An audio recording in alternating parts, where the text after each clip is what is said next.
Save gold today, one day gold will save you. Betul.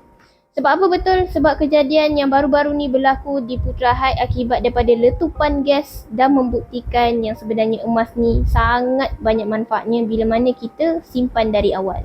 Salah seorang daripada mangsa di bahagian Putra Heights adalah rumah semua terbakar, kereta mencair, TV pun rapuh, duit simpanan dia RM5 yang anggarannya sekitar RM2,000 pun habis, hangus. Tapi apa yang menariknya adalah ada satu tin aluminium yang sempat dia selamatkan walaupun terpelanting masih ada dalam rumah. Barang dalam bekas aluminium itu adalah emas, tuan-puan. Untuk pengetahuan tuan-puan, emas tu tak terbakar dan tak melebur.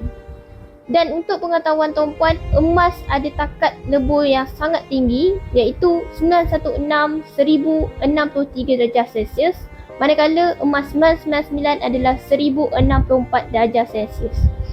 Dengan adanya simpanan emas tersebut terselamat, itu adalah bekal untuk mereka sekeluarga sementara untuk menjalani kehidupan yang seterusnya.